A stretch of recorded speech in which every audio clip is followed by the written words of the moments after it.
you interview, but I will tell you there is a movie by History Channel that's been made about what I'm going to tell you about. Okay. All right. You ready? Mm-hmm. Okay. Why don't you start off with telling us your name and what branch of the military you served in? Marvin Martin, and I was in the 20th Air Force, 1943 to 1946. What were you doing before the war, and tell me about how you got into the service. I was a student. The war started in 1941, but it started in England and, in Europe in 1939. And so I was mesmerized by it from the beginning. I took the September 1, 1939 newspaper and wrapped it up, which talked about Germany's invasion of Poland. So it wasn't like it is now, because the whole world was engulfed in this. And when you say a nation at war, we were a nation at war. That's not true today. We have some people who are going to war, some who are suffering, but for most people, it's the furthest thing from their mind. And so in that time, it was totally different. So we were immersed in it. So when I was in high school, I came from Wichita, which was an aviation town, and flying was big in our era and in our culture. And so many people worked in the plants and were involved in it. And all we wanted to do when we were young was to get into the Air Force. So even in high school, we were allowed to take science classes that related to aeronautics instead of relating to chemistry, for example. And so I knew what I wanted to do. We enlisted at 17 and a half because that way you could get your own branch of the service. If you were drafted, you didn't have that choice. And I knew I wanted to be there, so I enlisted, and I wanted to go into cadets, so I knew I did. And so I did. At just the month I turned 17 and a half, why we went up to Kansas City and Leavenworth and did the original testing to get started in the cadet program. And then if we passed those tests, well, then they would bring us and call us up when we hit our 18th birthday. So for me, that was in August, and a month later I got called. Tell me a little bit about your basic training. We went first to Biloxi, Mississippi, where I remember there were a trainload of us as we went down to Biloxi. We left Wichita, and there were a lot of us from our class, and we were all headed for basic training at Biloxi, Mississippi. And I remember the thing that stood out in my mind as we walked through the gate, there were a bunch of guys already there who were calling out to us and saying, "You ain't gonna like it here." And but basic training was basic, and it was rough and it was tough, and you were getting broken in, a lot of KP and duty and a lot of marching, a lot. But you learned some Morse codes. You learned how to carry a rifle. You learned how to go on a backpack, and you learned to live in a tent. You learned to live with sand floors, and it was basic. So what was your role in your unit? In my unit, I was just a member of a unit. I never held any office in my unit. I think, I don't know, I may have been a non-com or something, but I had no prestige. When did you deploy overseas? We went through a lot of training. So for me, I went in September of 43, but I wasn't ready to go overseas until June of 45, because what I did was to go first through basic training in Biloxi, and then we went to Michigan to what they called College Training Detachment. It was an interim period when I was really kind of a holding tank, I think, because they were stacking up with a number of people. And we took all type of academic courses.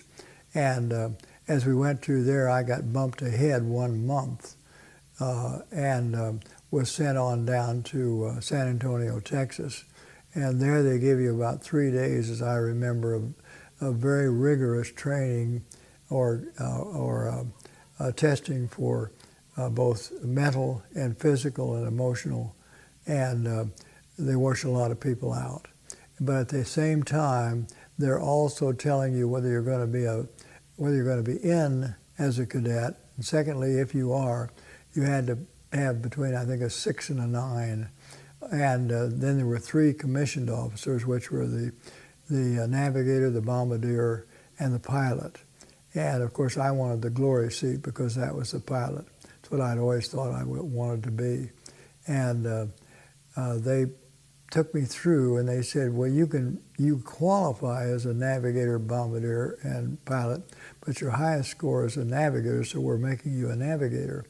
And my lowest score was a pilot. And I thought they were wrong, but I can tell you that 75 years later, they were right. I can fly an airplane, and I've flown an airplane, but I'm not a pilot. I'll never be a pilot. But a navigator wants to plan, wants to know where he is, where he's going, how do you get there. And so they did a really good thing for me. They gave me much more than I ever gave them. Because what they did was to begin to tell me who I am.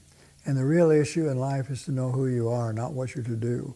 You can't stop doing what you're doing. You'll do it pro bono if you don't do it any other way. But I learned that who I was more important than trying to figure some job I wanted to do. Taught me a lot. It's really good. When you were deployed, where did you go?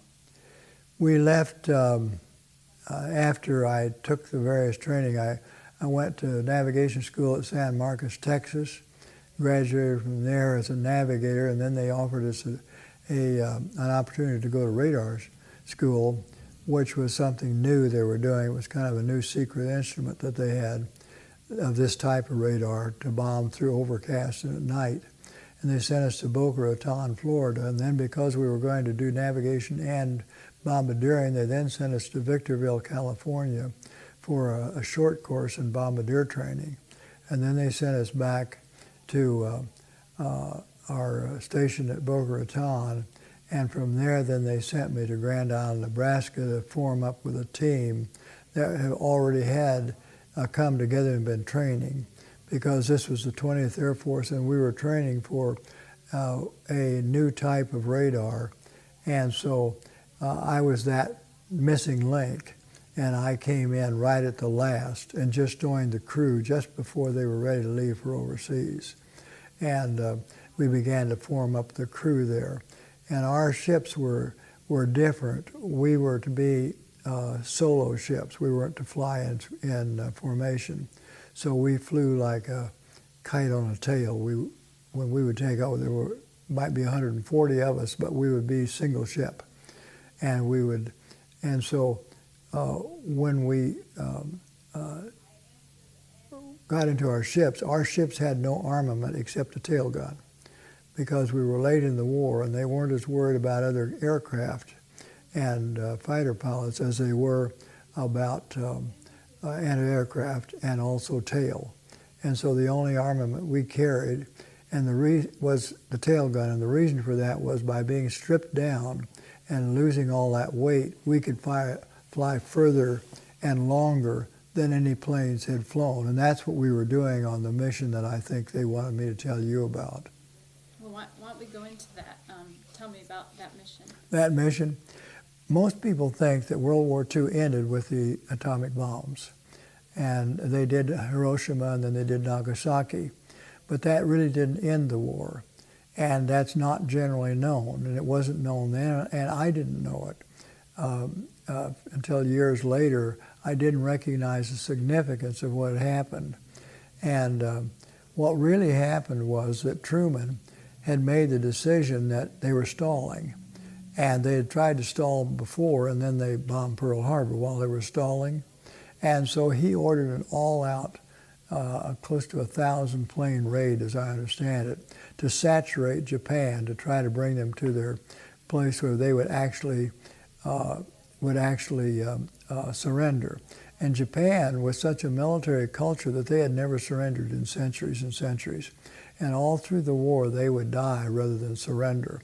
And they walked off of cliffs and they walked into the sea. They did all kinds of things that would prevent surrender, and that was the worst there could be. So the thought that the emperor was going to surrender was just tearing the Japanese people up, and particularly the military, which was the military culture. And they had, that's why they had kamikaze pilots, as those people were dedicated to just go and destroy their life in order to blow up the enemy. And so they were concerned that they were going to stall this out and try something again. So he called for this all-out strike. Well, we didn't know it was going to come. We thought it was over.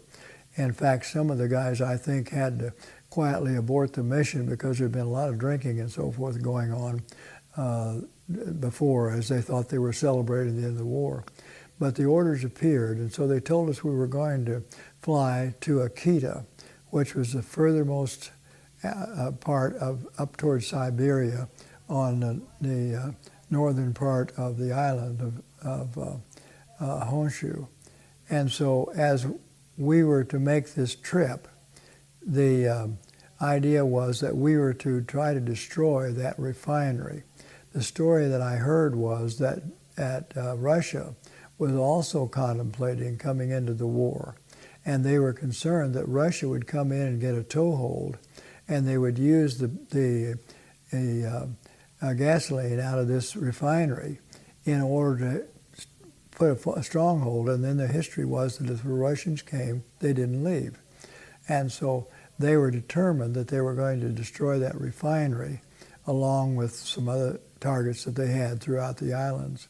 What we didn't know, and what didn't surface for me till about 50 years after the war, was that as we were making this bombing raid, there was another story going on, and this is apparently there was the unknown story, and this is why the Discovery Channel ended up making a movie of this, and there was also a book written, and the book was written by a man by the name, I think it's Jim Smith.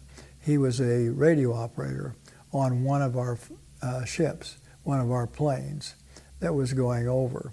And he felt there was something that had happened that was unusual about our trip. And so he researched it, and then he got a professional writer, and they wrote a book called The Last Mission. And I didn't see that book until probably 50 years afterwards. It was probably around 2000. And this all took place in 1945. And so I was in the bookstore, and I saw this book, and I thought, well, what's that? I said, I was on the last mission. And so I began to look at it, and I found two things. One is book titles cannot be copyrighted. So there may be a lot of last mission books, and they're about different last missions. And so, but I began to leaf through it, and I thought, well, this was our mission. And so I took it home and read it, and then I corresponded with this writer, and then he told me that Discovery was making a movie. So then later I got the movie and watched the movie and so forth. And the basic plot was this, that we had a flight that was going up toward Akita. It was the longest and last flight of World War II. That's why it was called The Last Mission. And we had about 140 B-29s stationed on Guam at North Field and Northwest Field. And we were taking off about one a minute. We had 2 runways, and you should have seen and heard the roar of all those 29s lined up getting ready to take off. So we took off, and our general approach was that we would take off in the late afternoon, and it was beautiful because you saw a lot of sunsets and a lot of sunrises, but it was awfully lonely. The big danger we had was that our engines were not always very reliable, lots of fires in the engines, and also the flights were so long you could run out of gas. The other thing was you could also go off the end of the cliff if you were overloaded and couldn't get your airspeed up. And so our dangers were not really so much enemy fire as they were all the elements and all the distance and all the things that were going on, because that's a big ocean if you go down there's not much chance of being found. And you didn't have a GPS, or you didn't have a way as they would today. You didn't know where you were. We were doing, we were navigating by the stars and by the sun and by Loran and by some of those things, but very primitive and as we would understand it today. And so as we took off and began to fly, we went up, hit the coastline, and our general arrangement was that as the radar navigator bombardier, my job was to aid the navigator and aid the bombardier and bring this thing together and then take control of the plane for the last few minutes of the flight. We would initially stage at an initial point, and then we would go to the target. And when I took over the plane, which I could do by my instrument, I'd take over the plane at the initial point, and you would all be converging. Here you have 125 to 140 planes trying to, a minute apart, trying to not hit each other as they came to this same initial point. And then we had to take control because you couldn't vary as you got on this final approach to the target. You wanted to be sure that you were getting the right angle, the right speed, the right everything, so that your bomb was going to go where you thought it was going to go. And so we actually took control of the plane. And so as we were getting to that point up there, then we would merge, and there were a lot of near misses of planes and so forth in that thing. But then as you went over the refinery, the other danger was that the refinery fire would become so hot that the thermals would just almost wreck a plane. And so on that last mission, I could tell the pilot was very skeptical about even entering over that inferno that was going on, because you had a whole because we weren't the first plane. And so we had a whole inferno going on. And as those fires came up, it just blew us all around. But we did go through. We went on through, and after we went through, then we headed back home. And on the way back home, we got the word that the war was over. They had told us that they would send out a signal. And so that's a whole nother story. But as the elation that went on when they told us the war was over, and the radio operator got the message, and we were ecstatic, of course, after all those months and years of training and war, that it truly was over. And when we landed, there was a party like you can't believe it. We got restricted to the base for days. For days. But they got back safely. All those ships came home safely. Not any of them were lost. But when we were doing this, at the same time, what we had no idea of, and what the book talked about, was that a bunch of mavericks, a couple thousand Japanese soldiers, were in rebellion. And there was a big dispute on whether Hirohito would actually do what he was going to do. And the aftermath story has been that they found out that Hirohito had never been heard by the Japanese people. They had never heard him. He was a mystical god. And he was going to cut a record, an old phonograph record, which they actually cut at the time. And he was going to get his surrender message on that record. Well, when they began to realize that the palace was being surrounded by these soldiers, these rebels, they decided what they should do is take the record and hide it, because he wanted to have it delivered the next day at noon. And so they found it, they put it in a closet. And this is how primitive it all was. People just don't realize how primitive things was. I went to where the Georgia place where Franklin Roosevelt was during the war. You know what he had? He had one single light bulb coming out of the ceiling and one phone, and that was the system. I mean, we don't understand with our technology what this is like. And so Hirohito has the record cut. They put it in the closet and they put a blanket over it. And that's their security system. And so the end of World War II is in the closet. And I hear these guys talking. I was here. I was on my way to the invasion. We all dreaded the invasion. It would have been a massacre, both for them and for us. And these guys were saying, but in Indian, I didn't have to go. And what happened that got you the interview was that I told this guy, I said, yeah, we saved you from having to go. And he had never heard this story before.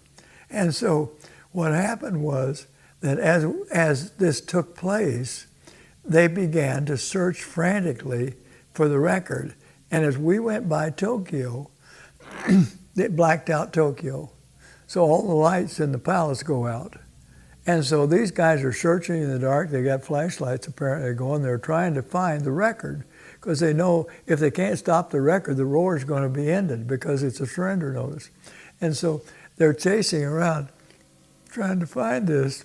And this maverick officer who's leading this group, he shoots one guy and that won't come along, and so he gets to the radio station and he's trying to get this all stopped.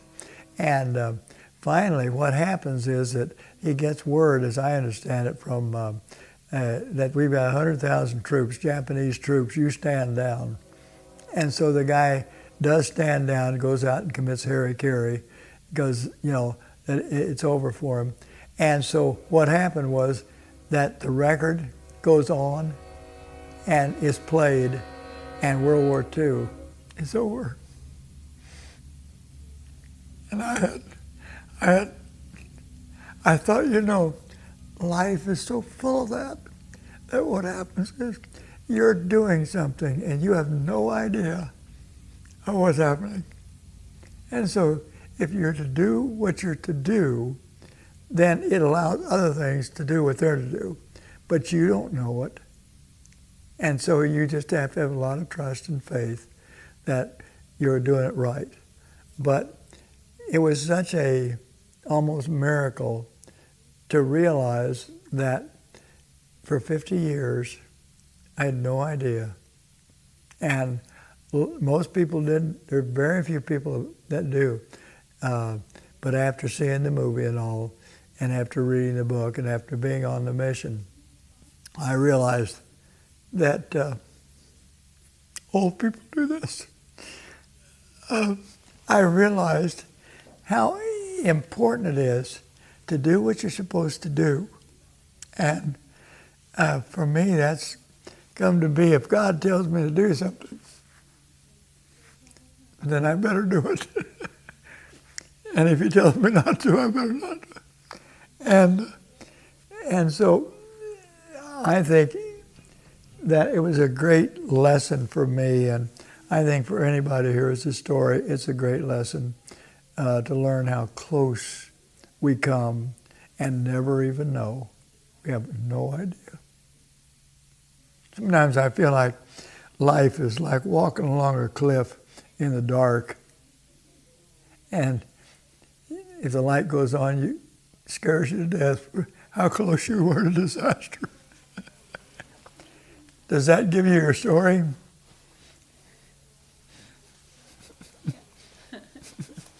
Now you can't talk. No, I'm not talking. No, I mean, you get as emotional as I do. Oh yeah. Sorry. No, I do. That's sympathetic sickness. Christian, do you have anything you want? What's that? Do you have any other questions? If we could talk a little bit more about what is the responsibility of being a navigator. Okay. Can you talk about the responsibility of being a navigator and what that looks like? Yeah, it's awesome.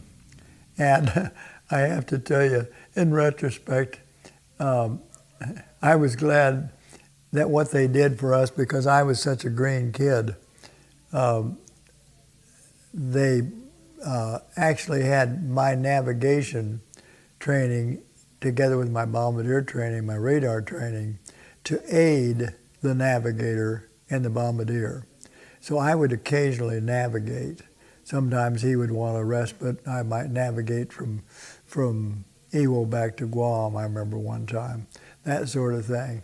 And it's the responsibility of each of those is awesome, but the flight engineer was also, and every one of those positions is responsible. And I think we have a tendency to hero worship or do what I did and think that the pilot's a glory sheet, that's where I want to be. But that isn't what makes things work. I mean, that's one part of it, but he happens to have a special gift. But so does the navigator, and so does the flight engineer, and so does the tail gunner, and it's, but it is an awesome thing to have the lives of other people in your hands. And I couldn't help but think, as they talked about, Eisenhower talked about the millions of people he had under his responsibility. And you get in an airplane, and we had 10, you know, and the ability to take responsibility is huge. It's huge. So as a navigator, are you, because I don't know what that role looks like at all, can you kind of explain, like, are there certain instruments that you're lining up? Yes. What the purpose of navigation is to start out knowing where you are and knowing where you want to go. So let's suppose that you want to go from the West Coast to Honolulu. And so what you do is there are only 2 or 3 things you have to care about. One is your airspeed, your ground speed, and your drift. And what's happening is that you have now moved into a moving current of air. And as you do that, then you have to point your plane in a way that will get you to your place of your object, and your object is not going to be a straight line. You're going to have to crook your plane a little bit to crab and to be blown along, so that your angle together of where you're headed and where the wind is headed bring you to your point of culmination that you're trying to finish your flight. And so you have to find out what is the wind. And that's, you know, the airspeed, but the wind is then going to tell you what your ground speed is and what directions you're going. And so the job of the navigator is to try to keep on track. And so periodically, all through that mission, he is trying to find places that he can relate to that'll tell him where he is. And you usually had celestial navigation, which is the stars and the sun and the moon, and you had radio, and later in the war you had long-range radar, and then you had visual observation. Well, over the Pacific Ocean there's no visual observation, so you can cross that one out. And so what you do is begin to rely on the stars. And if you take a line and through you use a mathematical series of equations that it's in a book that you have, and it'll begin to tell you, but you're finding, in other words, you're finding, all right, if I take a fix through an instrument on that star up there, if I use a sextant, some were sextants or octants, but if I take a fix on that star up there, then I can draw a line on the map where I am. But that just tells me I'm a line on a map. And then so the second thing that happens is that as you let's suppose you get a radio signal, so you get another one, and then you've got a cross. But that still can vary widely where that is, and it can, and so what you want are 3 points, so that you then create a little triangle, and then you're inside the triangle. And so as you plot those, you begin to correct the ship and say, we need to turn 2 degrees left. And we also then we're checking to see how fast we're going.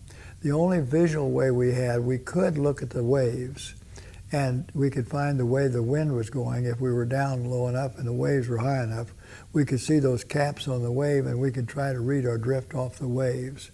And the problem is that those can vary so much. And if you don't have them right, that, for example, there was a famous story in World War II about one of the pilots, I've forgotten who it was, but he was coming into Hawaii, as I remember, and he thought he was on the left side of the island, so all he was going to do is follow one straight line. That's all he had. But the problem was he was on the other side of Hawaii, so he just went out and finally went into the sea. And so the problem was, where am I on those lines? And so the reason it's so much different is that it's the type of a thing that's you correct and check and you check and you check and you check. And it's almost an obsessive kind of personality often, I think, that's willing to check and recheck.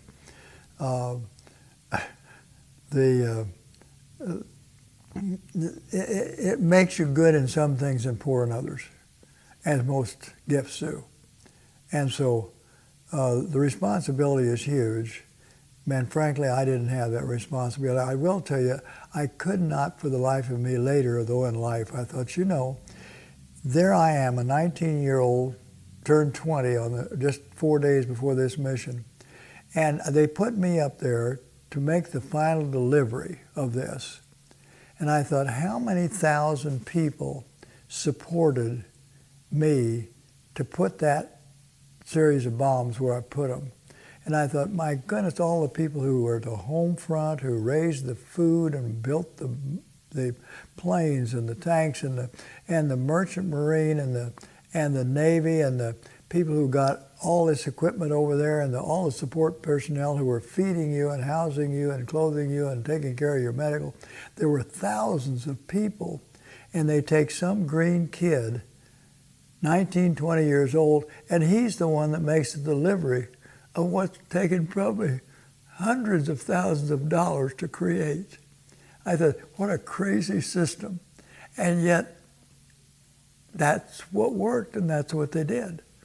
And so I had no sense of that much responsibility.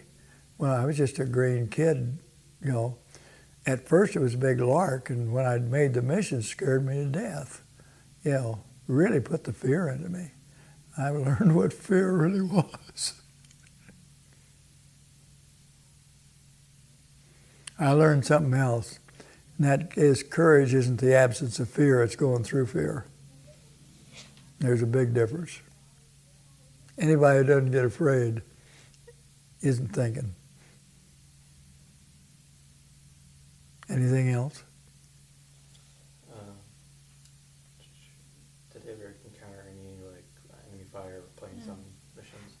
Did you ever encounter enemy fire? They used to make flak suits, and a flak suit was something to protect you, kind of like armor. And so we were all going to be protected, and we'd heard the story of somebody whose flak had come up and hit the guy in the seat. So we put flak in our seats, and we put it around, and we wore flak jackets, and we went all through this. And we never got hit. I didn't, because I was so glued to the set that I didn't see the outside. I talked to the pilot. We had an aircraft commander and a pilot, and the pilot, he was actually kind of a co-pilot. And I talked to him, and he said that he was sitting there and he didn't have the controls. He just had to sit there while I took the ship. He said I started counting the searchlights on the plane ahead of us, and he said, I got scared and quit because I got up to about 65 searchlights on the plane ahead of us. And he says, it scared me, so I quit counting. But I didn't have that because I was engaged in the set, which was in a way good because I didn't see it. We did not get hit. And you have to remember, we were in at the end of the war. I've said I was like an obstetrician. Somebody else did all the work, and I got there for the delivery. But we made 2 island missions and 3 what we called empire missions against Japan itself. And so our only real enemy area were the last 3 missions. And by then, you didn't have that's why we had only a tail gun. We didn't have the fighter thing. And they were not expecting us at Akita. They had never been bombed. They didn't think we could get there. And so they didn't have the fortification. So the danger was not so much in the enemy action. The danger was in the fire and the thermals and the distance and the engines and all the things that were around the making it there and getting back, running out of fuel. But we were not, I was never engaged in the type of enemy action where I came home with a plane full of wounded people or a plane load of damaged airplane from enemy action. There's another thing I'll tell you, and that is, the thing I find is that I've discovered is that the people who endured the most will talk the least. And the people like me who come along at the tail end, we have a different view. And so while we're deeply impacted by it, it isn't the same. My older brother was killed in England, and he was in the 8th Air Force. And it was totally different, even if you were just a few years older than I was, because they got in on so much of that. He's the one that he left a wife, a 2-year-old child, and a little unborn child. So they were the ones who paid the penalty. Really, I came home and they gave me the GI Bill, and I thought, I got so much more out of the service than it ever got out of me. I was just always very, very grateful. Very grateful.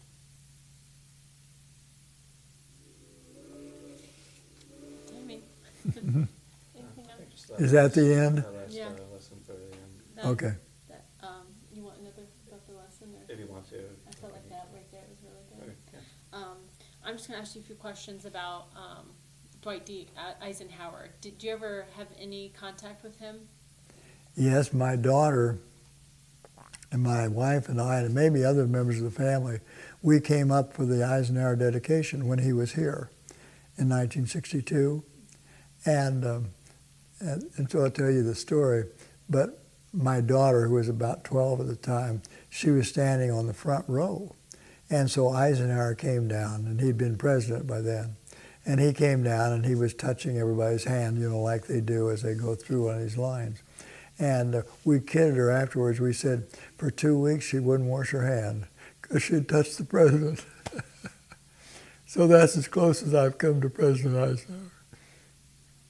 But I'm so glad you're doing what you're doing here, and all you volunteers and all these people doing this stuff. You're preserving something that, and it'll pass its time too. Everything does, But there is time that I think things last for a while. And it's what I've learned is it's so good to learn how much that your life is dependent upon the people who went before you and you don't even know it.